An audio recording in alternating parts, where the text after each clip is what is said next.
Solve करताना सरळ इकडनं गणित सॉल्व करायचं आहे. तिच्यामध्ये सगळ्यात पहिलं बघून घ्यायचं की आता हे काय आहे, इथे बेरीज दिलेली आहे, वजा दिलेली आहे, बेरीज दिलेली आहे. अपूर्णांकांची बेरीज वजाबाकी करायची. पहिला नियम अपूर्णांकांची बेरीज वजाबाकी करताना आपला क्लिअर आहे. काय करावं लागेल तुम्हाला, सगळ्यात पहिले छेद समान करावं लागेल. काय करावं लागेल, छेद समान. तर छेद समान करताना सगळ्यात पहिले विचारून घ्यायचं, का रे बाबा हिच्यामधली सगळ्यात मोठी संख्या कोणती, तर 18. आता ही 18 संख्या ह्या बाकीच्यांच्या पाड्यामध्ये येते का, एवढं एकदा चेक करून घ्या. तर 9 बोलले हो माझ्याकडे आहे, 2ही बोलला माझ्याकडेही आहे, 3 6ही बोलला काय आहे माझ्या तिसऱ्या स्थानावर 18 आहे. तर काय केले, 18 वन टाईम लिहून टाकले. काय केले, 18 वन टाईम लिहून टाकले. आता इथे आपण कशाने गुणलं का रे, नाही, तो वरचा 5 जो आहे तो जसाचा तसा ठेवा. त्याच्यानंतर इथे 9ला कितीने गुणलं, 2ने, तर वरतीसुद्धा 2ने गुणा. तर 11 दुने किती झाले, 22, वजा इथे कितीने गुणलं, 9 त्रिक 27. इथे 3ने गुणलं तर वरतीसुद्धा कितीने गुणा, 15ने. तर आता करून बघा. आता 22 अधिक 5 किती झाले, 27, वजा 27 अधिक 15 छेद 18. 27 मधून 27 गेले, किती राहिले, 0. शिल्लक किती राहिले, 15. तर उत्तर किती आलं आपलं, 15/18. ओके. बघा जनरली ह्या टाईपचे गणितं सॉल्व करताना तुम्हाला एकच गोष्ट लक्षात ठेवायची आहे की ते कंचे भागू पहिले बेरीज करा, नंतर वजाबाकी करा वगैरे असे नियम आपल्याला अप्लाय नाही करायचे. इथे काय करायचं आहे, जनरली डाव्या बाजून सुरुवात करायची आणि डायरेक्टली गणित सोडवायला सुरुवात करून टाकायची. ठीक आहे. आता जसं इथे काय केलं, सगळ्यात पहिले मोठा अंक पकडला किती, 18, आणि हा 18 बाकीच्यांच्या पाड्यांमध्ये येतोय का हे बघायचं आहे. जनरली नियमानुसार आपल्याला लसावी काढायला पाहिजे, पण लसावी हा काढण्यासाठी थोडासा कॉम्प्लिकेटेड राहतो काही काही विद्यार्थ्यांसाठी. त्याच्यासाठी ही सोपी टेक्निक मी तुम्हाला सांगून राहिलो आहे की 18 ही बाकीच्यांच्या पाड्यामध्ये येते का पहिले चेक करून घ्या. येत असेल तर वेल अँड गुड, डायरेक्टली 18 ठेवून द्या आणि यांच्या पाड्यामध्ये जे स्थान येतं आहे त्या स्थानाने वरती गुणायला सुरुवात करा आणि अशा प्रकारचं गणित सोडवा. आता ह्याच टाईपचे 3-4 गणितं मी तुम्हाला देतो. त्या गणिताचे आन्सर तुम्हाला कमेंट्समध्ये द्यायचे आहे. तर बघा हा पुढचा टाईप आहे. ह्या पुढच्या टाईपमध्ये आपल्याला करायचं काय, जनरली मॅक्झिमम हिच्यामध्ये म्हणजे कितीही पुढचे गणित आले म्हणजे वेगवेगळ्या टाईपचे असो, वेगवेगळ्या चॅप्टरवर असो, ह्या टाईपचं गणित तुमच्यासमोर नेहमी स्पर्धा परीक्षेमध्ये उपलब्ध होणार आहे की हे स्टेप तुमच्यापर्यंत येणारच आहे आणि ही स्टेप आपल्याला सोडवतात आली पाहिजे. हिच्यामध्ये मॅक्झिमम जण काय विचार करतात की हिच्यामध्ये काटाकाटी करायची, कशी करायची, काय करायची. आज तेच तुम्हाला शिकवणार आहे की काटाकाटी आणि हिच्यामधून कसा गुणाकार करायचा, कसा भागाकार करायचा ते समजून घ्या. ठीक आहे.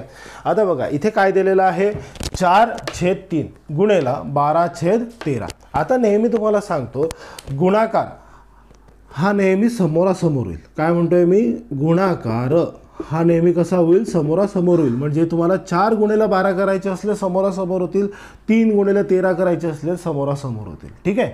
एवढा एक पहिला नियम लक्षात ठेवून घ्या. दुसरा नियम भागाकार. भागाकार करताना तुम्हाला काय करायचं आहे, भागाकार तिरकस करायचा आहे. कसा करायचा आहे, तिरकस. हा इथून भागाकार असा द्या, इथून पण असा द्या. ठीक आहे. नाही तर इथून असा देऊ शकता, नाही तर इथून असा देऊ शकतात.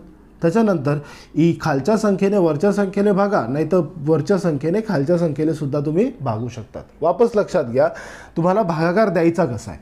तुम्ही इकडच्या संख्येकडून इकडच्या संख्येला भाग देऊ शकता, त्याच्यानंतर ह्या संख्येने ह्या संख्येला पण भाग देऊ शकता.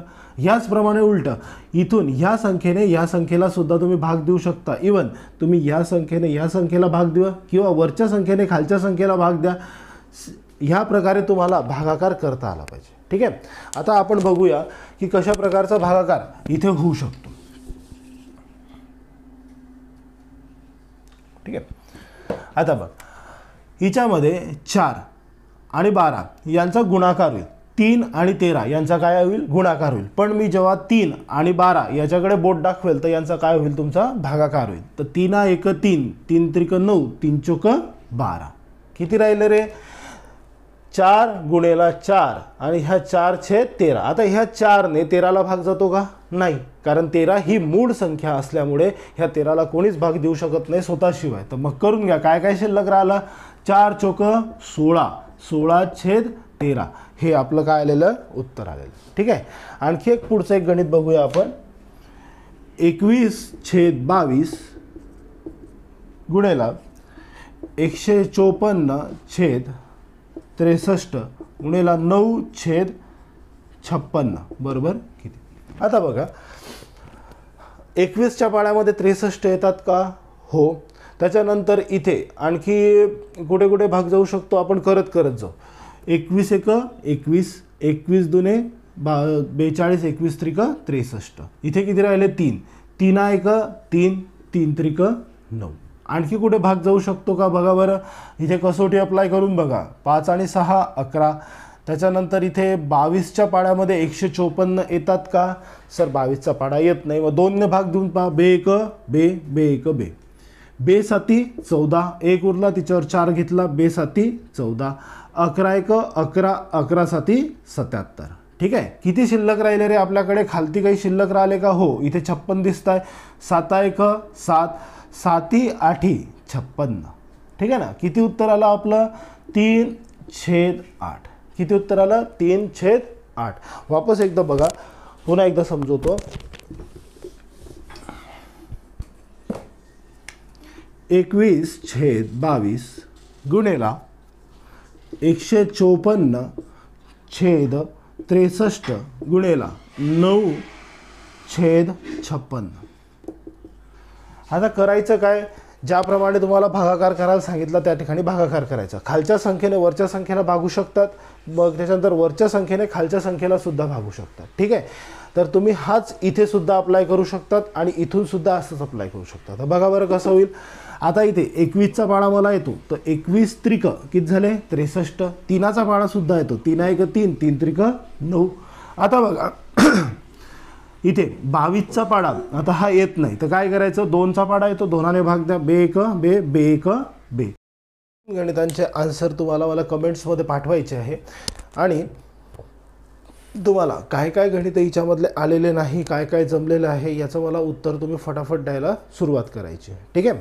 त्याच्यानंतर बे साती 14, 15तनं 14 गेले, एक उरला तिच्यावर हा शिल्लक राहिलेला 4 घेतला, वापस 14 झाले, तर बे साती 14. वापस 11 एक 11, 11 साती 77. 7च्या पाड्यामध्ये 56 येतात का? हो. तर 7 एक 7, 7 8 56. आता बघा पूर्ण डोळ्यासमोर काय काय दिसतंय. इथे एक आहे, इथे एक आहे, याचा विषय संपला. इथे एक झाला, इथे एक झाला, याचा पण विषय संपला. इथे किती राहिले? 3 आणि इथे किती राहिले? 8. तर याचं उत्तर काय येणार तुमचं? 3/8. ठीक आहे. आणखी ह्याच टाईपचं एक गणित घेऊ. तुम्ही याचा स्क्रीनशॉट घेऊन टाका, नाही तर सोडवायचा प्रयत्न करा पॉज करून. आणि आता याच्या पुढचं एक गणित घेतो आणखी. थोडा वेळ घ्या, एक 5-1 मिनटं व्हिडिओ पॉज करून टाका आणि तुम्ही हे गणित सोडवायचा प्रयत्न करा. ठीक आहे. जर तुमचं गणित जर बरोबर आलं तर ठीक, तुम्हाला हा प्रकार पूर्ण समजलेला आहे. ठीक आहे. आता बघा काय करायचं. सगळ्यात पहिलं 2 मिनटं असं गणिताला निरखून बघून घ्यायचं की या गणितामध्ये दिलेलं काय आहे, कोण कोणाला भाग देऊ शकतो. एकदम आरामात शांत चित्तानं बघून घ्यायचं. कसोट्या अप्लाय करून घ्यायच्या. कसोट्या पाठ नसतील तर तेही कमेंट्स करा, मी तुम्हाला कसोट्याही शिकवेल. ठीक आहे. आता बघा 7च्या पाड्यामध्ये याला विचारायचं का रे बाबा 7 तू 15ला भाग देऊ शकतो का? नाही. 15ला विचारायचं 15 105ला देऊ शकतो का? सर 15ला पाडा येतो कोणाला? हां ठीक आहे, चला तोही प्रॉब्लेम सॉल्व्ह करू. 7 63ला भाग देऊ शकतो का? हो. 7च्या पाड्यामध्ये 9व्या स्थानावर किती येतात? 63 येतात. 7 9 63. तर लक्षात घ्या 7 1 7, 7 9 63. ठीक आहे. आता वापस ह्या 9ला आणि 21ला एक संख्या भाग देऊ शकते. कोणती? बघा बरं. 2 देता येतो का? नाही. 3 3 त्रिक 9, 3 7 21 देऊन टाका. 2 संख्यांना एका संख्येने भाग दिला जाऊ शकतो. काय म्हणतोय मी? 2 संख्या म्हणजे ह्या संख्येला तुम्ही एकाने भाग द्या आणि ह्या संख्येला त्याच संख्येने भाग द्या. जसं हिला आपण 3 भाग देतोय, तर हिला सुद्धा कितीने द्यावं लागेल? 3. नाही तर काय काय करतात, काही एकदम खतरनाक राहतात. ते काय करतात, याला काहीतरी वेगळ्या संख्येनं भाग देतील, याला काहीतरी वेगळ्या संख्येनं भाग देतील. असं नको करा. एक संख्या 2 संख्यांना एकाच संख्येनं भाग केला पाहिजे. तर तिथे किती गेले? 3 त्रिक 9, 3 7 21. ठीक आहे. आता बघा आता किती राहिले? 7 1 7, 7 5 35 होतात ना. 7 1 7, 7 5 35. ठीक आहे. आता बघा हे 5 आणि हे इकडे किती आहे? 105. भाग जातो ना. बघा 5 1 5, 5 2 10, 5 1 5. किती राहिले रे? 21. वापस बघा 15 आणि 21 जाता का रे? कुठे कोणती संख्या येईल? वापस 3 येतील, 3 वाचे 15, 3 7 21. आता किती उत्तर आलं रे वरती एकदा निरखून चेक करा. 1 7 1 किती राहिले वरती 7. खालती किती राहते 5 गुणेला 3 किती झाले 15. बरोबर. आता ह्या गणितामध्ये हे उत्तर आहे ना थोडंसं चुकलेलं आहे. कारण काय, ह्या गणितामध्ये आलेला आहे टायगर भाई. कोण आलेला आहे टायगर. आपण ज्या गणित लिहिलं त्या इथे -105 होते. हा गणिताचा मेन टायगर आहे. आणि घाईघाईमध्ये नेहमी काय होतं, हा टायगरच सुटून जाते, म्हणजे ऋण संख्या सुटून जाते. काय करायचा, हा ऋण घ्यायचा. पहिले ह्या ऋणाला गणित सोडवताना याच्याकडे लक्षच द्यायचं नाही, डायरेक्ट निग्लेक्ट करून टाकायचा. ठीक आहे ना. तर आता काय करायचं, गणित झाल्यानंतर हा मायनस जसाच तसा उचलायचा आणि इथे ठेवून द्यायचा. किती उत्तर आलं, ऋण 7/15. हे तुम्हाला ऑप्शनमध्ये या टाईपमध्ये सुद्धा दिसू शकतं. समजलं का रे. म्हणजे दोघी उत्तरं हे आपले करेक्ट आहे. ठीक. आता पुढचा सेम टाईपमध्ये एक 3-4 गणित तुम्हाला देतो. 2/16 गुणेला 5/15. ठीक आहे. पुढचं हे पहिलं गणित. दुसरं 5/25 गुणेला 8/16 गुणेला 24/48. ठीक आहे. तिसरं 2/3 गुणेला 27/18 गुणेला 36/54. ठीक आहे. हे 3 गणितं तुम्ही मला सोडून पाठवा. याच्या अगोदरचे दिलेले 2, याच्या नंतरचे दिलेले 3, असे 5 गणितांचे उत्तर कमेंट्स बॉक्समध्ये टाकत चला. आपण एक 1-2 दिवसांमध्ये एक सिरीज लॉन्च करत आहे जीकेची. कारण काही विद्यार्थ्यांनी मला स्पेशली फोन करून सांगितलं, काही विद्यार्थी स्पेशली भेटून बोलले की सर जीकेची सिरीज चालू करा, कारण आम्हाला जीकेची फार आवश्यकता आहे. तर आपण एक जीकेची सिरीज चालू करत आहे. तिच्यामध्ये तुमचे उरलेले इतिहास, भूगोल, त्याच्यानंतर अर्थशास्त्र, राज्यशास्त्र हे पूर्ण विषय जे आहे एकदम परीक्षेला जेवढं लागेल तेवढंच विषय तुम्हाला एकदम डॉट टू डॉट शिकवण्यात येतील. आणि त्या विषयांमध्ये इंटरेस्टेड अशा प्रकारचे एक विषय आपण शिकू. ठीक आहे ना. तर आपल्या चॅनलला जास्तीत जास्त जणांनी लाईक, शेअर, सबस्क्राईब करा. कारण त्याचा एक विषय, तुम्ही जेवढं लाईक, शेअर, सबस्क्राईब कराल तर त्याच्यामुळे तुम्हाला त्याची गरज नसू शकते, पण ज्या विद्यार्थ्याला त्याची गरज आहे तिथपर्यंत हे चॅनल आपलं जाऊन पोहोचू शकतं. ठीक आहे. कारण म्हणतात विद्यादान हे महापुण्य असतं. ठीक. तर आपल्याला हे विद्यादानाचं महान कार्य हर विद्यार्थ्यापर्यंत पोहोचवायचं आहे. आज तुम्हाला गरज नाही, पण तुमचा असा एक मित्र असेल की जो स्पर्धा परीक्षेची तयारी करतोय, जो क्लास नाही लावू शकत आहे, एफर्ट नाही करू शकत आहे, त्याच्यापर्यंत हा क्लास पोहोचवा. ठीक आहे ना. चलो, थँक्यू. जय महाराष्ट्र.